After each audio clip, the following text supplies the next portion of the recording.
Alright, what's up there, people? Huntspoke Riders here. Just give you a quick little view of where I'm at with it. Both the A-arms are off. Got them separated from the spindle. Got the CV axle out. Got the tie rods out. And got this separated from the spindle also. I didn't really record the process because there's a lot going on. But it was pretty easy with the tools I had available. Now, I will say one thing, man. It was a lot easier doing it on this table than the first go around, doing it when it's all hooked to the car still. Today's mission is the upper and lower A-arms on this Tahoe. They need a little bit more attention. Yes, they're free from the car, but now that they're free, I can show you why exactly I need to do all this. Check out that bushing right there. It's not really in the best of shape. And that's on the inside part, which will kind of be hard to see when this is all bolted together. Just to give you an idea. Now from the outside, you're thinking, oh, it don't look too bad. You come down to this inside, and you're like, oh, okay, yeah. Here's the other side. It's in pretty rough shape. I mean,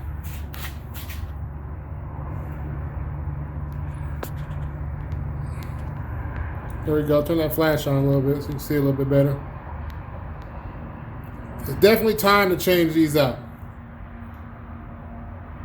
Now the ball joint, man, this ball joint is it's ridiculous. It's just busted all the way wide open.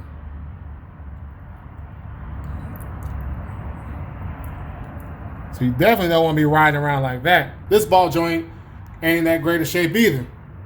It has a big old split in it. There's a split right there. And all the ball joint grease just kind of leaks on out of there.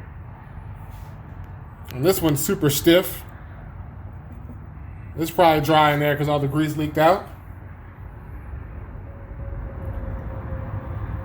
Now these bushings, they're so-so, but you know, hey, if I'm gonna go through all this, it's definitely gonna get changed. It's all getting changed. All right, the first step of this upper A-arm is 14 millimeter, one ratchet with the socket and one 14 millimeter wrench. It's just as simple as 4 bolts, 4 nuts holding this upper ball joint on. It's a little stripped and not that great of a shape, but that's okay. The new ball joints come with new ones. Okay, there it goes. All the bolts are out. Ain't nothing really holding on but dirt and grit at this point. All right, I'm gonna give it a little tap and persuade this to come up off of there. And there it is. See? That's all it took. That's all it took was a little bit of love tap. Well, there's the old worn out upper ball joint. This is what I'm gonna use right here to get this off. The first 2 A-arms I've done, I cannot solely rely on this C-clamp alone. This is actually a ball joint removal and installation tool you get from Harbor Freight. And although this does come in very handy, I use these pieces that it came with. It comes with a few different pieces, which I got to lay over to the side. But I also use, in combination with the pieces it came with, the brake press also. Before you do anything though, I'll give you a little word of advice. You see this right here? This is just a simple paint stick that I marked, and I got it just so I know where the bushings are at when it came off. See that little line right there? You see that? Now you don't need to do this because there is a little line on the new bushing that tells you when to stop when you're pressing it in, but the line is real small. And just to be on the safe side and give you a little bit more, you know, insurance, this is just a quick, easy way. While I'm pushing the new ones in, I know exactly where they, I push it a little at a time. I know exactly where the old ones are at. And that's very important with this type of A-arm because where they're at is very important. Now the bottom one, you don't need to do that because the bottom one just pushes all the way through. You want it to be able to slide freely in there because the bushing, when you push it out, is going to go this way. As you see, this is very stiff. Not because it doesn't fit. The next size up is way too big. You don't want it that loose. This is the one you want to use. It barely fits over there because it has years of surface rust and grime on it. So what I do is just take this simple file and just file it down a little bit, you know? Just knock off the surface rust and grime or anything else that's on there. You can use whatever you want to use. I just use a file because it's easy. And you don't have to take it down that far. Yeah, you see this? How it doesn't really want to... Like it goes in there, but it doesn't go in there too smoothly. See, now it's stuck.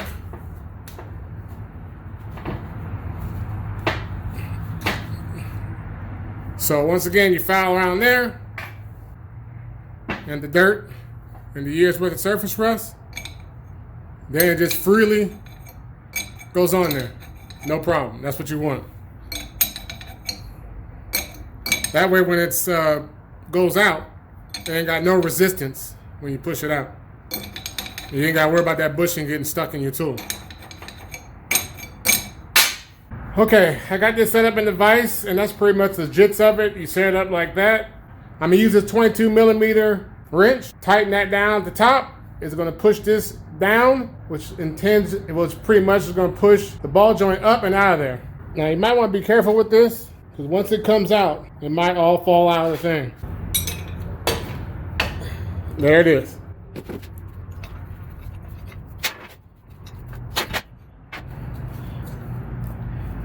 Boom. It's just that simple. When you do the other side, you gotta do it just a little bit different. You gotta flip everything around. Screw shaft goes through the part you just took off. Pretty much the same concept.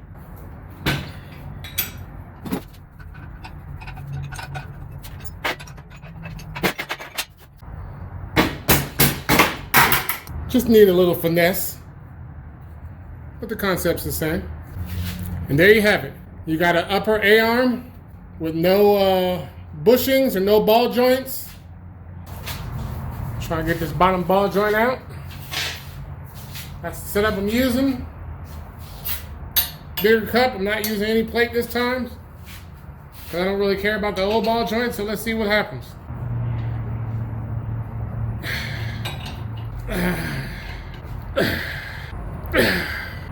Okay. This one, I got it right on the edge. It looks like it's about to slip off or something, but it ain't budging, man. I think at this point, I got two choices. I could probably use the impact and try to force it, but I think I'm just maxing out the capability of this little setup right here. Because this right here, it feels like it ain't gonna work. This is how I'm gonna do this. 20-ton shop press from Harbor Freight.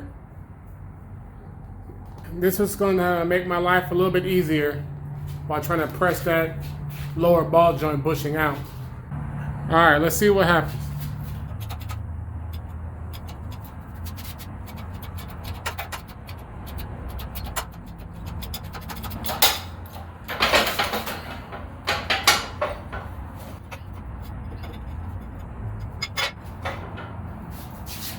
There we go.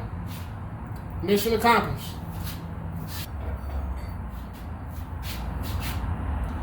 There's the old crusty, busted up ball joint. All right, check this out. There's 3 little tabs on this. There's a tab right here, there's a tab right there, and there's one back there. It was like this on the other side too. It's only on this side. They're like kind of flared up. If you take something and hammer them down just a little bit, it will make pushing them through these A-arms a lot easier. You ain't gotta get crazy with it. Just a couple little, just something to flatten them out. It'll make pushing this bushing through a lot easier. All right, I'm having some trouble with this one. I'm gonna try to do it with the socket and ratchet. If this don't work, it's gonna be off to the brake press.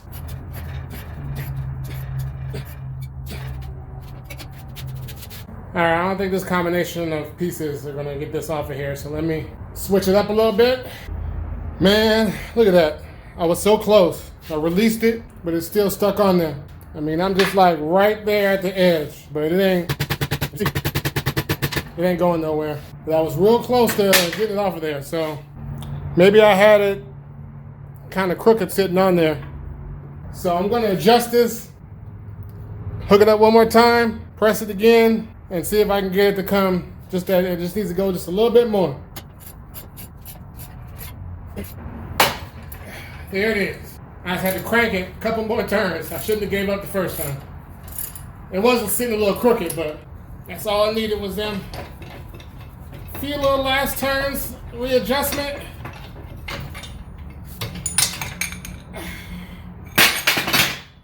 That bushing's ready to come out. It's a few little taps. There it is. Okay, here's the situation I'm in. The lower A-arms in the OBS Chevy 4x4s. One side is wider than the other. I have to have this piece on here, so when it holds the arm and lets the bushing go through. Only problem is, as you see, this clamp is just not wide enough for all the pieces I need to push that bushing out. Maybe there's a bigger one made for 4x4 vehicles, but it's not at Harbor Freight, and this is the one I got. That's why for that bushing, I always use a 20-ton shop press. Okay, if I remember correctly, this is the setup in the brake press. It's kind of unorthodox, but this is how you get the last bushing out.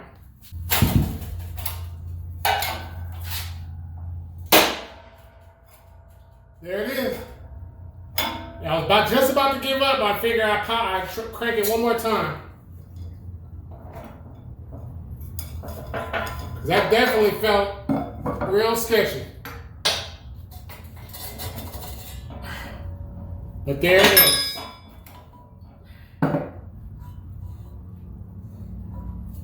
Got that last bushing out, safe and sound.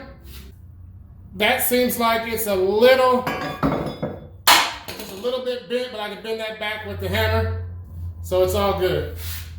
Just gonna give this little lip a couple little love taps. So I can bend that back down, and it should be all right after that. There we go.